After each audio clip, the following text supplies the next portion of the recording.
Hey everyone, welcome back to another episode of Energy 101.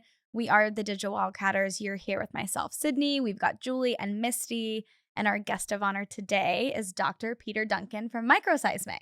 Hi there. And right before we got started, he told us that he is a frustrated professor at heart. So today we are his students and class is in session. And we will probably frustrate you with all of our questions. Yeah. We're probably going to even more. We're going to fail class. Not at all. But there is a test at the end of the at the end of the show. I should take notes. I know. I know on my phone. Thank you for joining us today. So give us a little bit of your background, how you got into the industry and how Microseismic came about.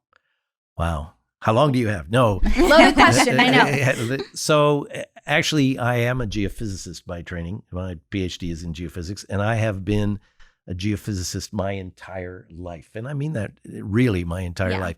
When I went away to university a long time ago, 1969, I knew I wanted to take science. I didn't know what. And I got introduced to geology. And that really fascinated me. And I went to work in Newfoundland. I'm Canadian. Went to work in Newfoundland on a diamond drilling project, hunting for copper. And during that summer, I became the helper, the gopher on a geophysical crew that was doing induced polarization, not seismic, induced polarization, something that's not used in the oil business. And I loved it. It was treasure hunting with neat toys. Yeah. And I went back to the university the next year. So I'm 18 years old. I went back to the university and I said, I want to be a geophysicist. And the head of the department said, I know how to make you a geophysicist, and I've been one ever since. So I went on and I got a degree in geology, and then I went to grad school in geophysics. I went to work for Shale doing research in the mining industry. Actually, and during my undergraduate, worked underground in Sudbury as a mine geologist and a mine geophysicist, and went to work for Shell and did research. And I was in the mining end. And then Shell decided to get out of the mining business and retooled me as a seismologist in the oil and gas business. And I will tell you that seismology was the only geophysical discipline that I had zero experience. Consequently, that must have been why Shell said, you are now a geophysicist, or rather a seismologist. So I went to Shell School, which is Shell School, which is a really good school to go to for seismology in. And then just about that time, 3D seismic, which you might have heard of, was becoming kind of au courant. And I became the party chief on the first Shell in the world, first Shell 3D program offshore Nova Scotia. And that was a great experience. And what it led to was me leaving Shell to go to work for a seismic contractor based here in Houston who was trying to bring 3D seismic to the market. And I moved down to Houston, told my wife we'd move for 3 years. That was in 1986, and we're still here. I was going to say, let me guess, you've been here ever since. Yeah. And so what happened was I sort of brought the practice, or helped this company develop their practice of 3D seismic. And then along the way, Houston is such an entrepreneurial environment. I had the opportunity to move from doing seismic to actually becoming an oil company. And with two other guys, we took our knowledge of 3D seismic kind of at a major oil company level and founded a little company to do 3D seismic, not as a service company, but as an oil and gas company in the market and partner with independents. Mm-hmm. And we raised some venture capital and then eventually took our company public. Wow. Awesome. I was about to ask how it went. Yeah, well, sometimes it doesn't go well. So it went really well for a while. And then 1999 happened. And in 1999, you couldn't raise money for an oil and gas venture.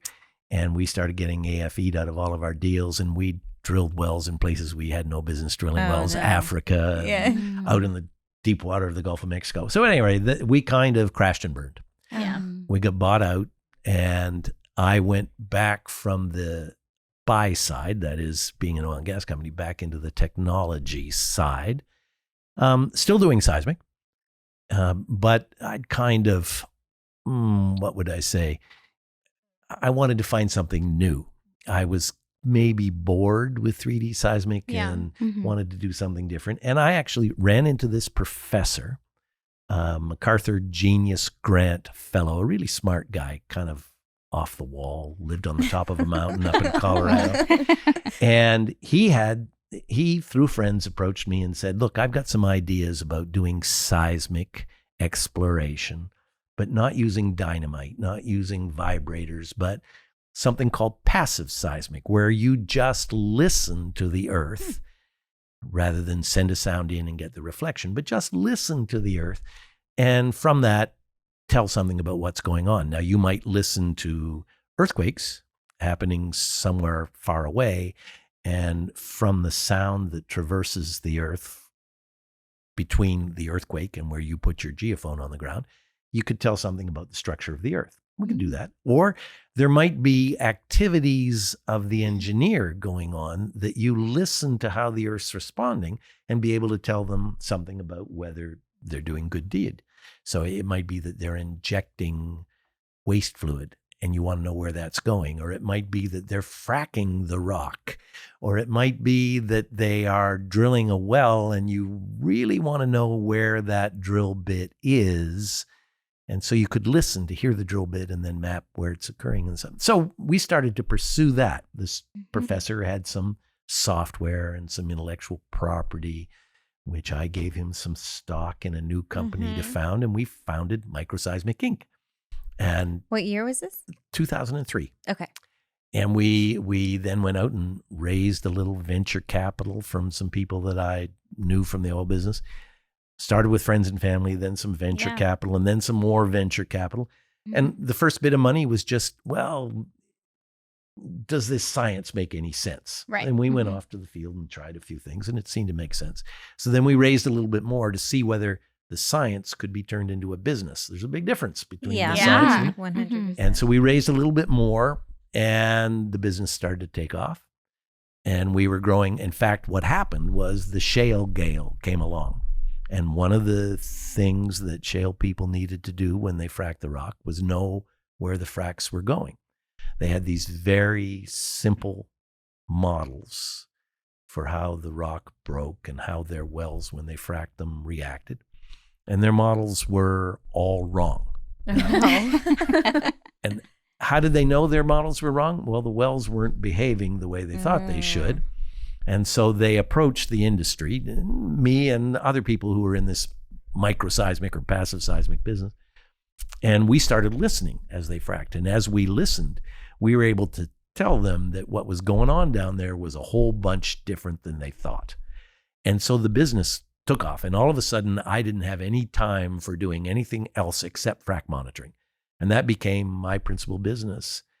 And we grew so fast, exponentially, that we attracted private equity. And private equity came in and did a big investment in us in 2010. And we were on the way to going public again. And I'm not supposed to bang on it. It's okay. To going public again. And then things started to turn in the industry. And there were a couple of things that happened. Number one, in North America, where most of our business was, the shale gale was largely a North American phenomena. And the engineers had started to get to the point where they began to understand the plays, or feel they did at any rate, and not need the frack monitoring as much. Because they thought they could do it on their own. Yeah, they thought they understood things. So they'd figured out the formula. Or because it's like already mapped, right? Or no? Well, no, every well is a little bit different. Okay.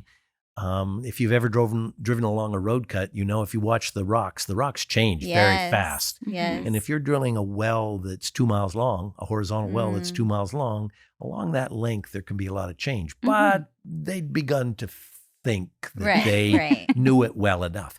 But the other thing that happened is that the whole oil business changed. In the 2018, 2019 timeframe, the investors in the oil business started to say, well, they used to reward these oil companies for increasing reserves. You increase the reserves every year, your stock value is going to stay up. and that's how we're going to recognize you as a viable company.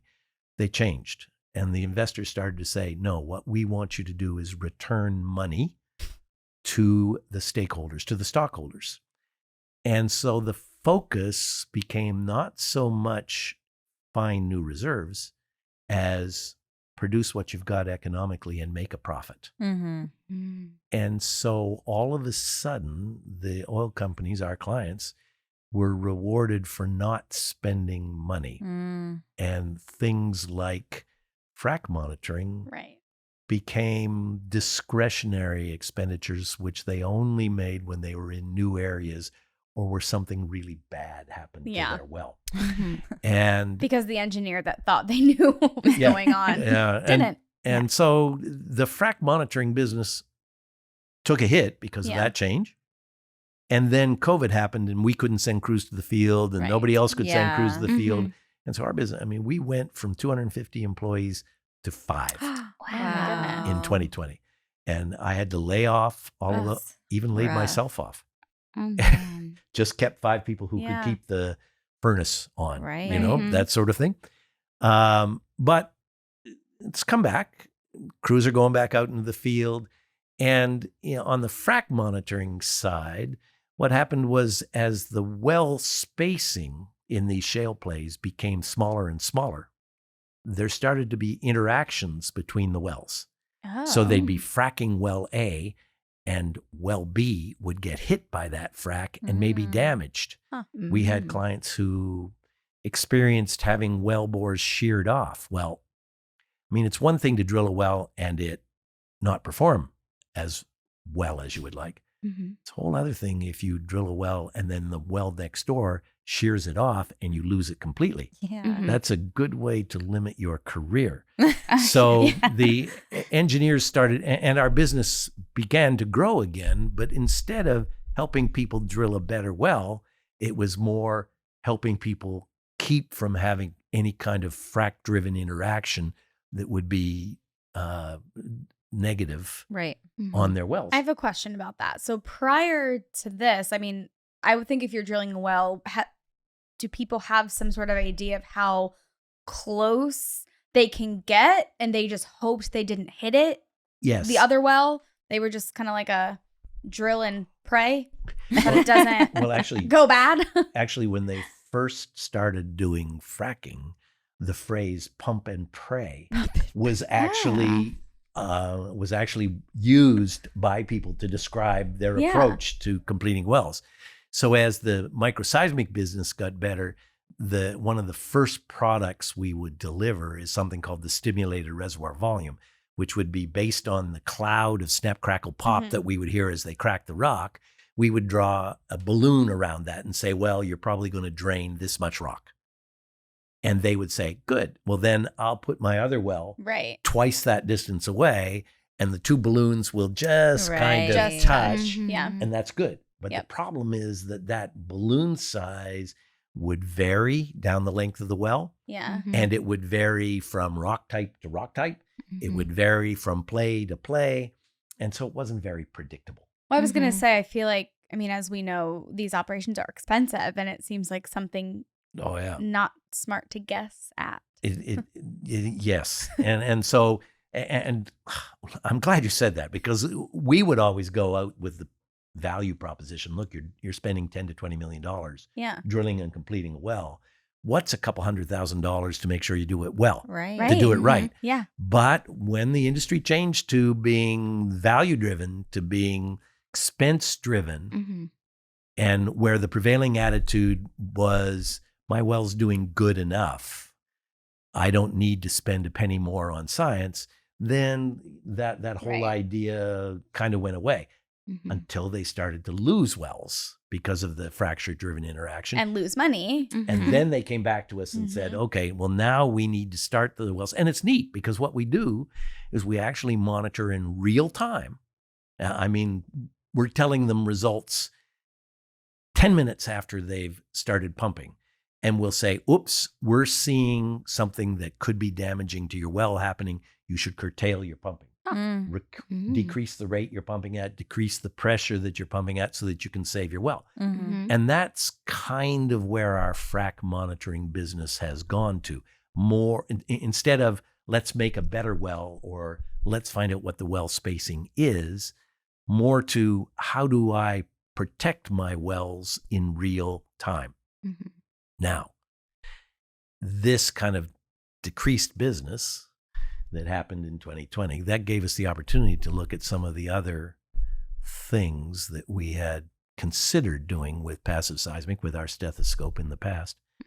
And we had a couple of really neat bluebirds or black swans happen to us that has allowed us to now stop being a one-trick pony, frac monitoring, and get into doing other kinds of business. So the first thing that happened is that a mining operator in Florida came to us and said, I've got an issue in Florida. There's a lot of karsting, that is limestone that gets dissolved out and forms a cave in the subsurface.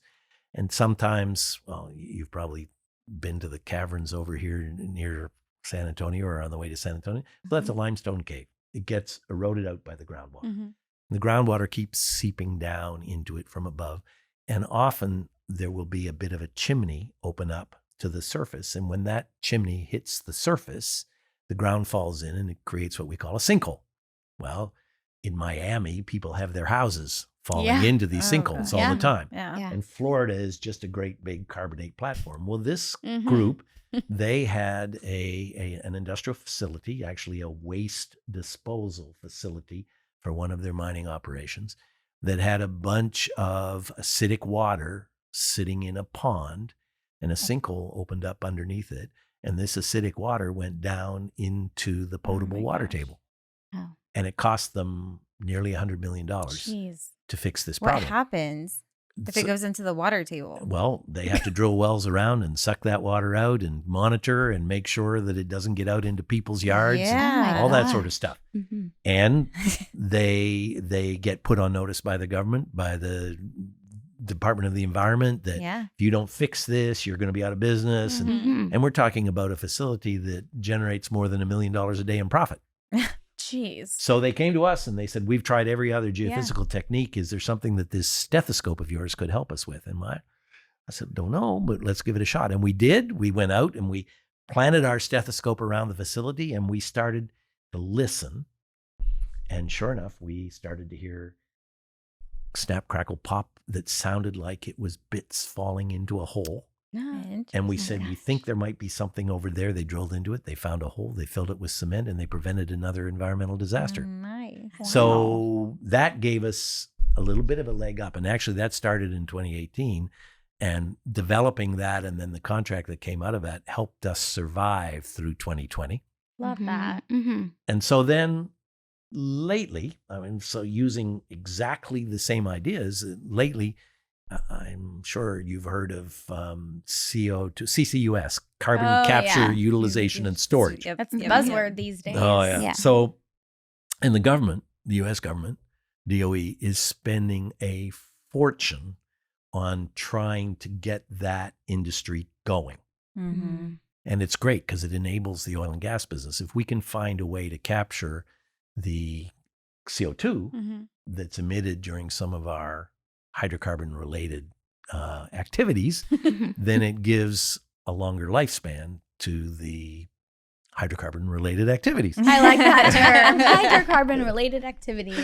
So we had, the DOE is spending about $2.5 billion over 5 years on one aspect of that is the monitoring of the sequestration of the CO2. What does that mean? So they capture the CO2, and when they capture the CO2, one of the things they can do is utilize it. They can utilize it for enhanced oil recovery, or they can utilize it to make better cement. People are sticking CO2 in cement that makes stronger cement. They can utilize, there's one company I've seen that's making eyeglasses out of recycled CO2. Wow, that's really cool. But a lot of the CO2 is actually, or at least a lot of the thought about how we're going to deal with this CO2 is to stick it into saltwater aquifers at depth and just let it lie there for the rest of time. But if you drill in and stick it down there, you need to verify that it is going to stay there. Yeah. That when you put it in, you can imagine I'm going to stick a straw down and I'm going to start pumping into the ground.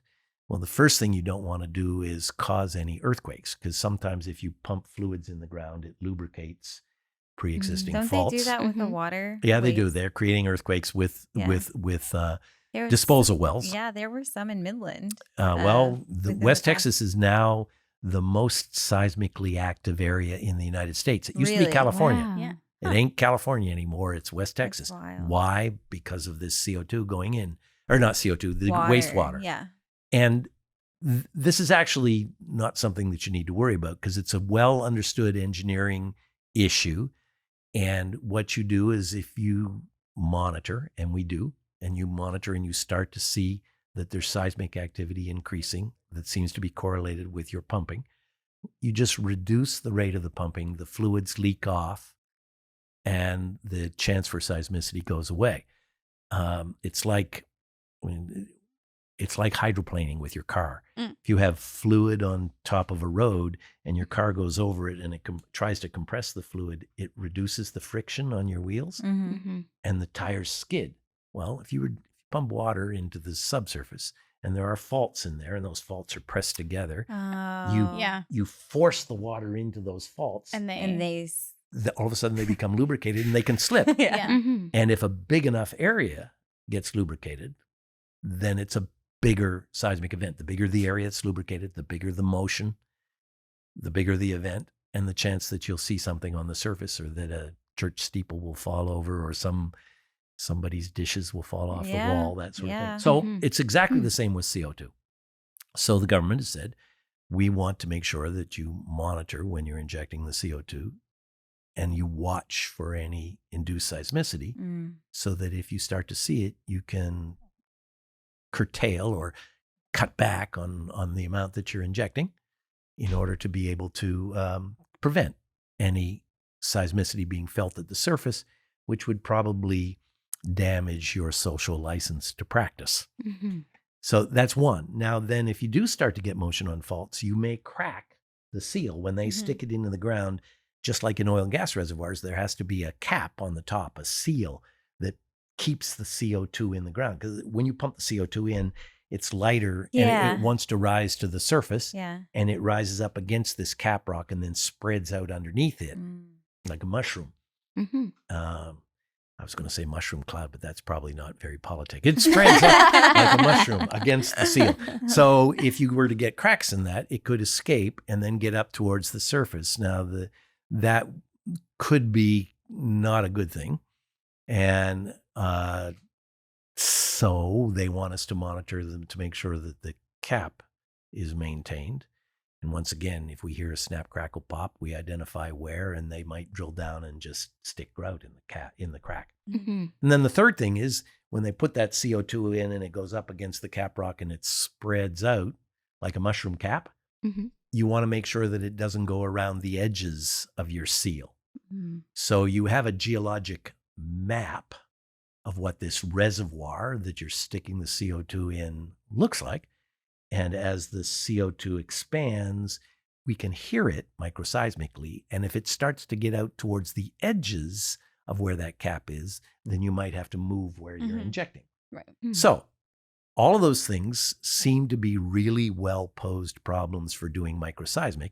And the DOE had announced that they were going to spend $2.5 billion on technology development to monitor these kinds of things. And so we wrote to them and said, well, look, we're doing this stuff in Florida, and it's exactly the same kind of problem and technology as you're asking to be deployed on CO2. And they gave us a grant. And amazing. so we have taken this grant to re-engineer our technology that we're using in Florida.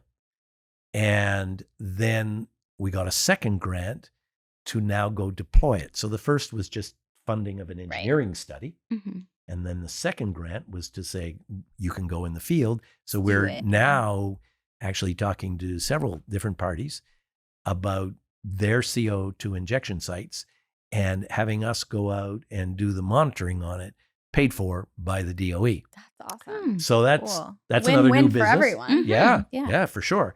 And then the other thing that's happened is you've probably heard of geothermal energy. And the Earth's core is the biggest nuclear reactor that we have anywhere near us. The sun would be the next one, but it's a little farther away. But all that heat coming from the Earth's core leaks out towards the surface. And there are lots of people doing harvesting of that heat for domestic purposes. These are small scale things where you put pipes down in the ground and you have heat pumps and stuff like that. But at least more exciting to me, that's more industrial scale, is what they call enhanced geothermal systems. So you drill down a little bit deeper into the really hot, dry rocks and you harvest the heat from them. The problem is these hot, dry rocks are very impermeable. They're granites for the most part, or volcanic rocks of some sort. Tools. Well, and you can't put the fluid through it. Yeah. You need to harvest the heat. You need to flow fluid through the rock and have a big enough surface area that you're going to be able to harvest the heat from that rock fast enough to bring it back up to the surface, and then at the surface use it to drive a turbine or something like that. And you need to do that at a rate that is commercial. That is, there has to be enough heat brought to the surface without cooling where you're getting the heat, because if you cool it and then have to shut down for a while it heats up again, well, that's not good. So the theory is this thing called enhanced geothermal systems, where they drill down into the subsurface, these impermeable hot rocks, and then they frack them. And they frack them just exactly like we did the shales, for exactly the same reason. They had to frack the shales because they're impermeable. Right. The fluid doesn't flow through it. In the shale business, we fracked those rocks so that the hydrocarbons would come out. In the enhanced geothermal, we frack the rocks so that the fluids will flow through it. And we're basically building radiators, or if you've ever seen electric, we don't have them around here much, but electric radiators, they have all these little fins on them. Well, every one of those fins is like the frack that we're going to create in this batholith, this granite rock, and we're going to flow water through those little fins and then bring the water back up to the surface. And we need to create a lot of surface area. Well, it's exactly the same technology as used in the shales. Now, people have known about doing enhanced geothermal for years, probably 40, 50 years. And there have been, I think, on the order of 14, maybe 15 enhanced geothermal projects in the world so far. That seems, I can't decide if that's low or high. I think it's low. Okay. But none of them have been economic. Yeah. Not a one. And bad things have happened. Like in Basel, Switzerland in 2005 or 6, they tried creating a batholith, and they knocked a lot of dishes off the wall when they did the fracking. And the civil engineer who pulled the lever, that he was put in jail for a couple of days because you're creating earthquakes. I mean, and they've had a big project in Australia that ran for 5 years and just couldn't create enough heat economically to compete with hydrocarbons. And I think that's still the case. But what's happened, sort of a benefit of the oil and gas business collapsing, has been that there's been a bunch of frack engineers who were looking for other things to do. Just like I've been as a monitoring looking for other things to do. And these frack engineers have this marvelous experience in fracking shales over the last 20 years. And they started to look at what the enhanced geothermal people were doing and saying, well, you've got it all wrong, guys. We've learned how to do better than that. And so now there's a whole new generation of enhanced geothermal projects starting up, a couple in the States here. And what do they need to do? They need to monitor to see where those fracks are and whether they're creating the right kind of a heat exchanger. Right. So that's another business opportunity for me to take what I'd already developed and was already known by these shale fracking engineers and say, hey guys, remember me? Yeah. I can help you with this problem too. Yeah. And so we now have 4 verticals, I think you called it. 4 verticals are sort of our frac monitoring business that helps people prevent frac-driven interactions between wells or negative frac-driven interactions. We have the karst alert, which is looking for sinkholes before they're a sinkhole, Right. so that you can prevent it from becoming a sinkhole. Mm-hmm. We have the CO2 sequestration, which there isn't a lot of it going on right yet. Actually, there's only, I think, 3 or 4 active wells in the United States right now that are doing CO2 sequestration. All of them are being monitored by sort of experimental microseismic businesses, but we're going to make it a real business. And there's a market there. It's maybe a couple of years out. And then finally, there's this enhanced geothermal. We call that microthermal energy. That's our brand. I should say our CO2, we have a brand on that. It's called CO2 Secure. Oh, Isn't that cute? Yeah. And then we have microthermal energy, where we are making ourselves available to help these engineers who are pursuing EGS. Have y'all had any geothermal? We've done a couple of clients yet? geothermal jobs, but not on EGS. We Okay. did some more conventional where we were tracking the fluids that they were injecting to harvest the heat. But we're only now starting to get bids on projects where they're actually going to frack. Right. Gotcha. Probably because it's just now starting It's up. just now starting up. And Yeah. the company that's farthest ahead of this in the U.S. That's kind of come with some ex-Chevron people and just got funded last summer, called Fervo. Fervo. We I was gonna have say Fervo. Fervo. They're speaking at our conference. We have a geothermal panel Okay. at our Fuse conference, and Sure. they're on it. And well, they're ex-Chevron frac engineers, at least their science, their elevator pitch is, we're ex-Chevron frac engineers who understand how to do this right. They've raised some money, and we've been talking to them about helping them monitor their Amazing. fracs. Awesome. That's awesome. I do have some questions about y'all's technology. You bet. I'm very curious because we did have an episode probably 2 episodes ago with Deborah Sacre, and she came on and told us, do you know her? Yep. It was really cool because she Yeah. worked in the 70s in oil and gas, and it was really cool hearing her experience from 70s and the technology that changed and Sure. all Yeah. that. It was cool. Sure. So it's cool hearing your perspective as well. But she kind of walked us through 3D seismic. And she told us about how they get it. Your typical, I forget, what do you call it? The like normal, like not microseismic, what y'all do, but where you cause vibrations and it comes up. Sure. Reflection seismic, 3D reflection seismic. You use sound sources, Yes. like an ultrasound. Yep. Yes. So what is the way that you do it, where you call it your stethoscope, is that more accurate, or is it just a different way to collect data? And second question, you say you listen to the data. Is that like it's being monitored in like maps, or do you actually like listen Headphones. to the data? Yeah. Okay, sure. So the sound, whether it's conventional seismic or what we're doing, it is sound. Okay, so when I say we collect the data, it's listening, because we're listening to a mechanical thing that is sound. Now, the sounds that are used to image deep in the earth are too low frequency for you to hear. Hear it. Okay. Gotcha. Okay. They're typically, seismic frequencies are typically in the range of 10 to 100 hertz. Got it. And if you're really young and really good, you might hear down to 20 hertz.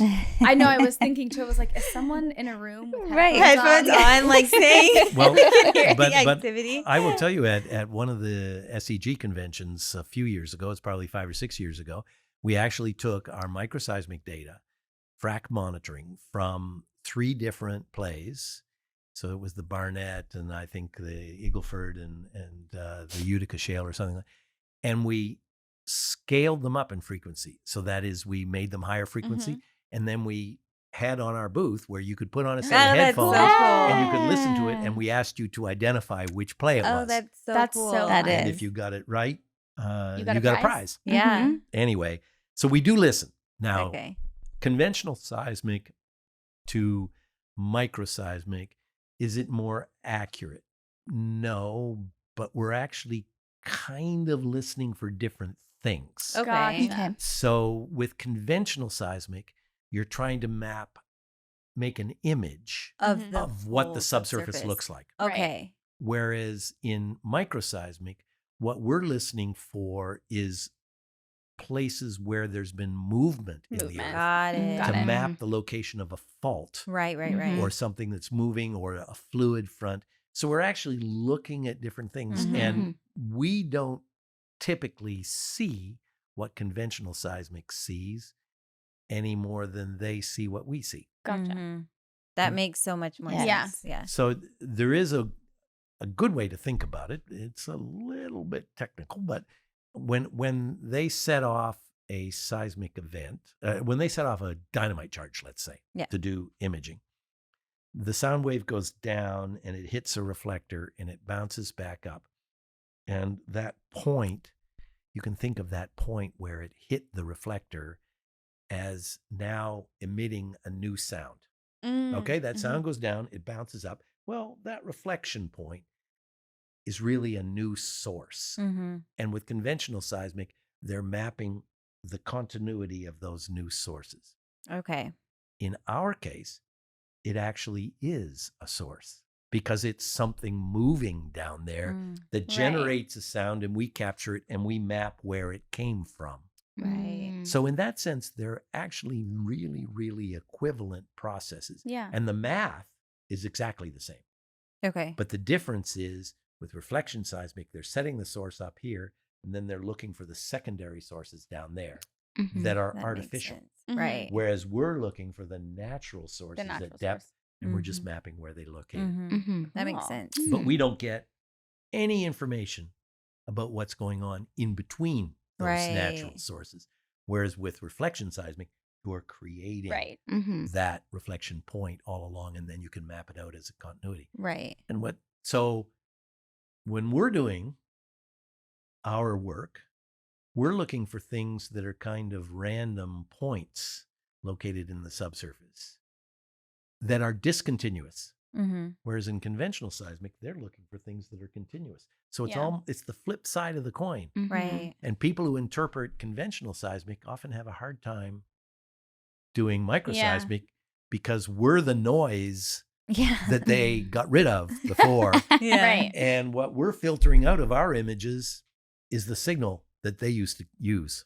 Or that they Interesting. still use. You're like yin and yang. Yeah. We are definitely yin and yang. Do you need to use both whenever you're like, let's say, fracking a well? Do you need the Absolutely. conventional at first, and then you need to monitor with Absolutely. micro? Because if Okay. you didn't have the conventional at first, you wouldn't know where to put your well bore. Right. Right. So you put the Duh. well bore and you drill the well bore into that image, like below the top of the table here, and you Yeah. stick your well bore in there, but then you frack it. Well, And you have the no idea where seismic- you're going. The seismic's Yeah. not going to, the conventional seismic that you've already put into the can, that you've already collected, it's not going to see where you fracked now. And it's not going to tell you when you're getting close to your Yeah. It's not. neighboring well. That's right. Mhm. So then we listen but we start with the map that they've created.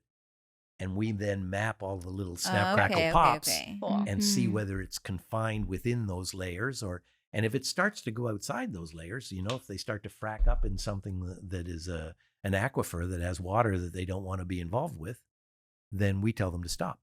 Mm-hmm. Do you guys work on site, or is the data like coming to you guys remotely? Yes. All of the above. So a long time ago when we were first in the business, the data would typically be collected in the field, Mhm.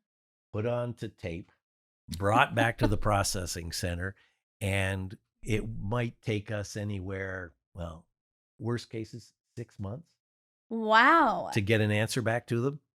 Well, how is that even worth it? Like, Yeah. how is that? Well, that's a really, really good question. But it was the best we could do. Right. Okay. And this was true of 3D seismic. Back in the old days, 3D seismic, you would shoot a 3D seismic survey out in the ocean, and you might not get data for a year. So you just Jeez. don't, Wow.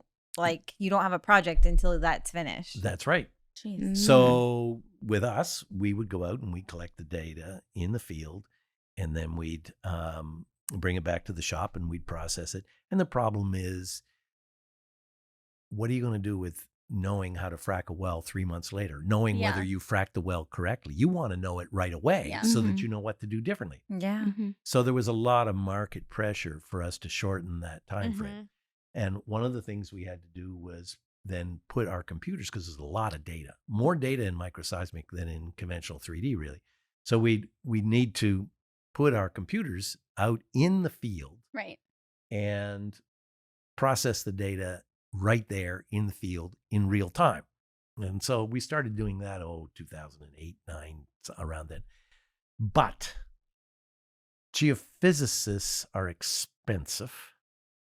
And geophysicists of your generation don't want to go to the field. Okay. They want to be able to work. So what we started to do actually is have command and control.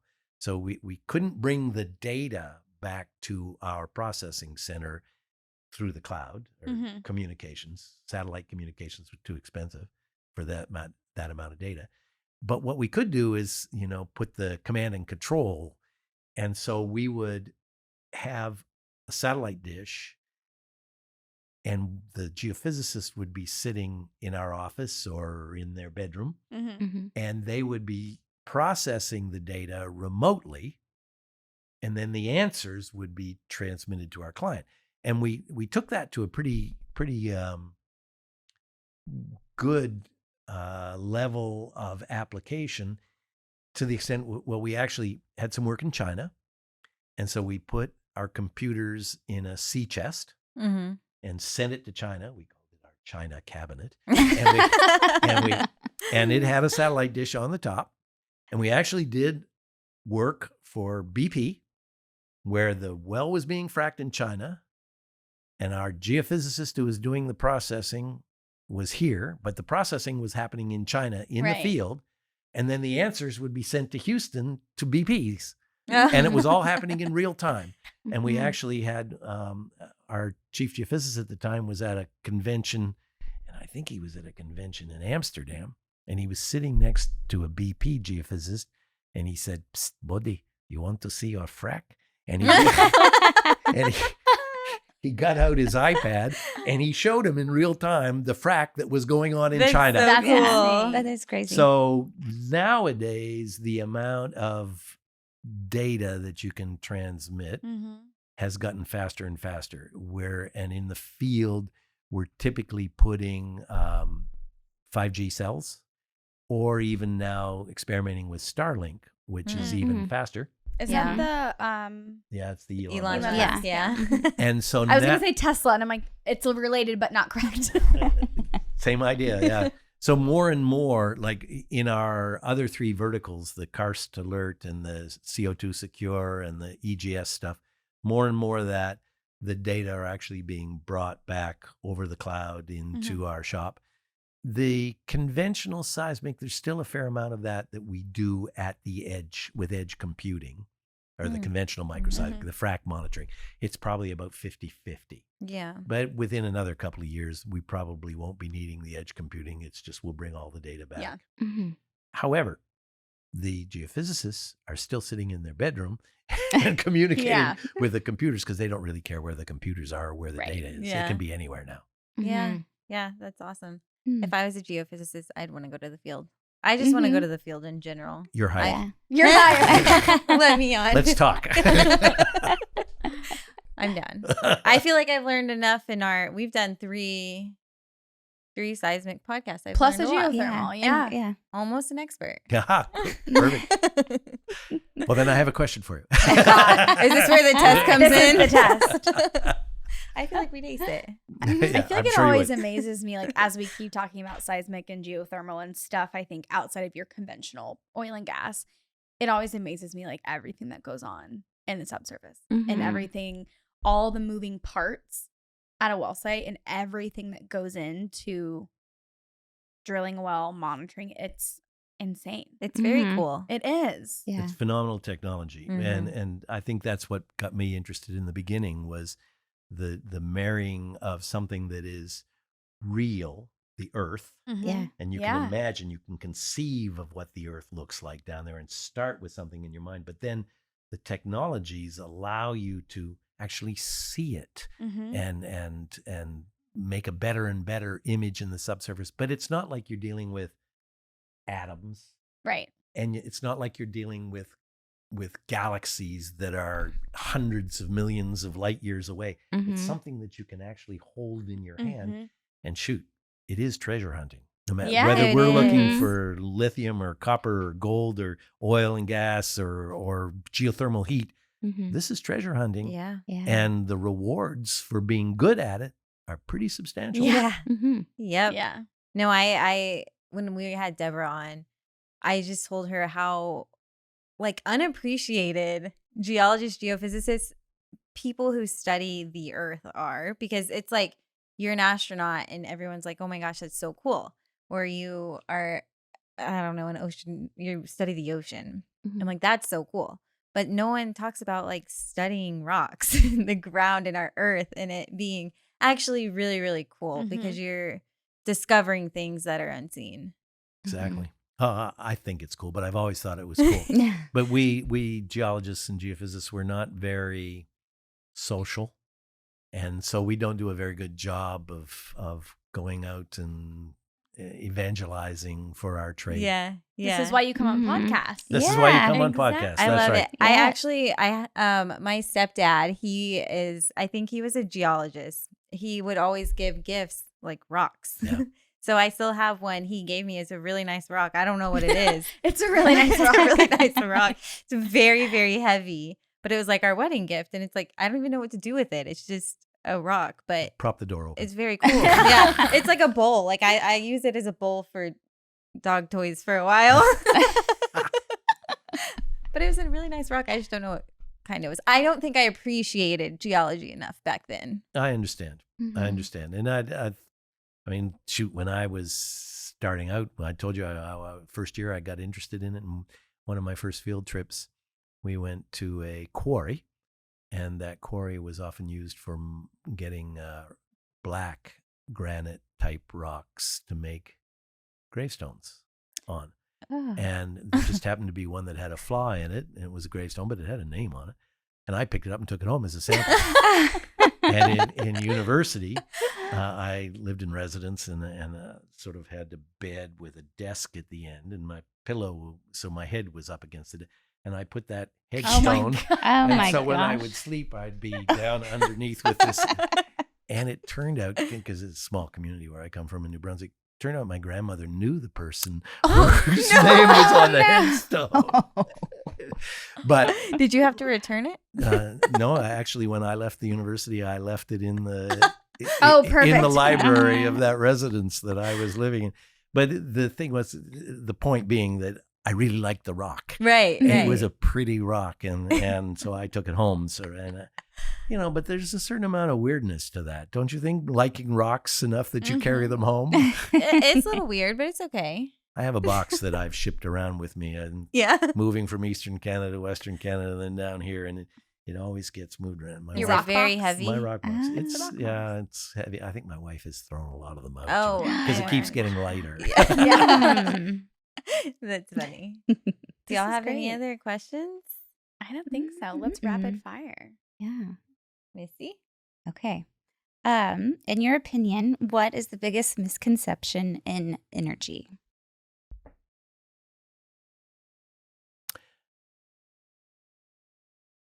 In my opinion, the biggest misconception about our industry, the energy industry, is that we don't care about the environment.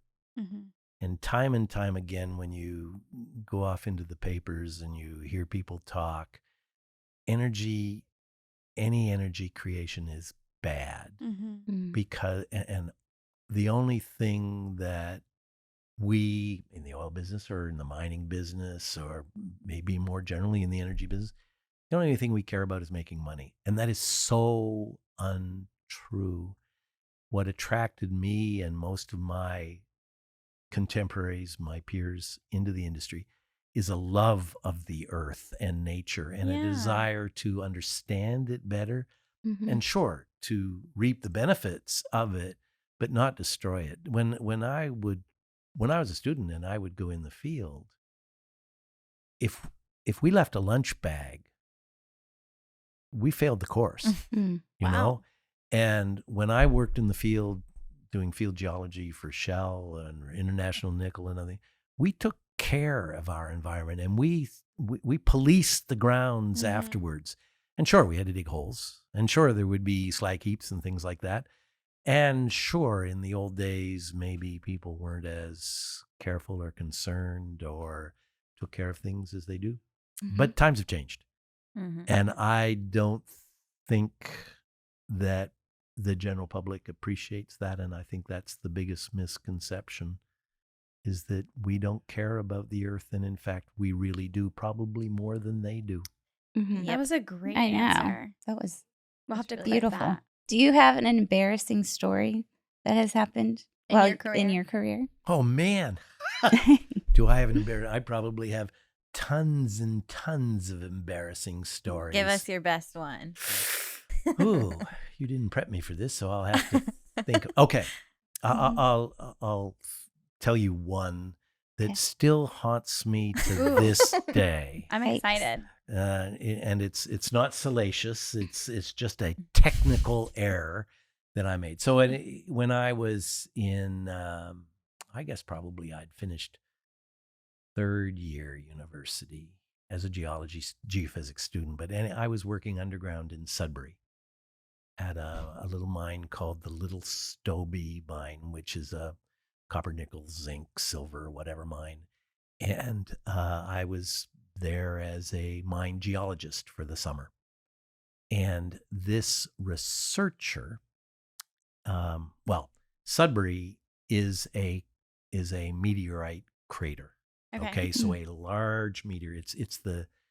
I think it's the third or fourth largest meteorite crater that we know in the world.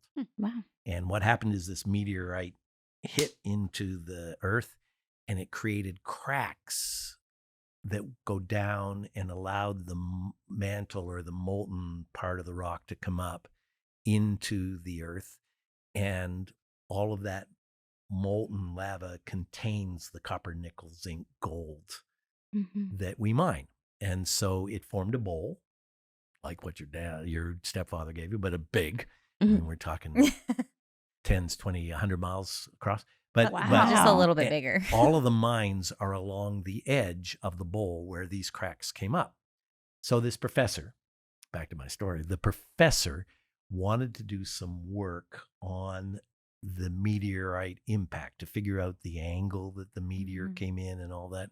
And so he needed to have samples that showed the dip, the attitude of these fractures in the earth. So he needed to know what we call the strike, but the direction north-south, and the dip, the inclination. And he asked if we could collect samples of these fractures and send him oriented samples. So they sent me with a bag, and I went down into the mine. I was used to going down to the mine to collect samples of these particular fractures. And to collect the samples, you had to know the direction. So you'd mark with a marker on the side of the rock the strike, the direction it was pointing. And then you were supposed to mark the dip so that you would know the inclination. And I forgot to map the dips. And I spent a whole week gathering rocks, carrying them to the surface. And when my boss, the mine geologist, looked at it, he said, "Where's the dip?" And I mean, I'm a third-year student. I should know better. And so then, now here's the embarrassing part. He said, "Well, we can't take the time to go do this again, so we'll just draw some dip lines on it." So we just drew the dip lines on it, and we sent it off to this poor professor. Oh, no. Who probably Has research. had, when he put his work all together, said, "Well, this doesn't make any sense He's whatsoever." like scratching his head like, what is wrong? I mean, maybe he even got fired. Oh my God. Or lost his grant, or this PhD student failed. Oh no. And that was all my fault. And that's pretty embarrassing. I hope he listens. Right. And he's like, oh my gosh. That explains everything. That Yeah. explains everything. That's a good one. That is is a a good very one. technical. It's a very I'm embar- picturing Oopsie. this person opening that, Yeah. like having the rocks and just being like, "This Well, is what." no, they it would sent take him a me. while to figure it out. Yeah. It would take him a while. He'd have Yeah, to because plot it it all would out. look like it was It would look right. real. That's right. Mhm. And that just Did y'all try to like with the dips? Did you try to like? best we could. Yeah, best we could. But it was pretty much a cluster. Yeah. That is- So, and Very I will funny. tell you, seriously, I still on occasion wake up at night and say, oh, that was a terrible thing I did. Oh, that little professor. Mhm. Oh man, that's funny. Yeah. You want to wrap us up? Like, just say Yes. thank you. Yes. Thank you for coming on. I love this episode. I Mhm. enjoy all the geology talk, even though most people think it's boring. I think y'all are really cool. And no, we really appreciate you coming on. And if people want to find you, where can they learn more? Are you on LinkedIn? I'm on LinkedIn. Is it Peter M? Probably Peter M. Duncan, or maybe just Peter Duncan. But Okay. I'm also, we have our company website is microseismic.com. Easy Awesome. enough. Mhm. And on the website, there is a little button you can push. They may have hidden it now, but since the beginning, there's always been a button that said Ask Peter. Oh. And Yeah. you click on it and it fires up an email and you can even be anonymous. Oh, wow. That's Oh. actually really cool. That is cool. I love that. Mhm. Well, you have to be out there for people. Yeah. Yeah. Yeah. Well, thank you. Yes, thank Thank you. you. Do we have any other announcements? Fuse. Fuse. We actually will be talking about oil and gas technology enabling geothermal everywhere. So it goes right along with what you're doing. We will also have a CCUS panel. Lots of good information. So Fuse is October 30 and 31st. Buy your tickets. buy on your ticket. digitalwildcatters.com. I've already signed up. Have you? Yay! We'll see you there. We'll see you there. See you there. All right. Until next time.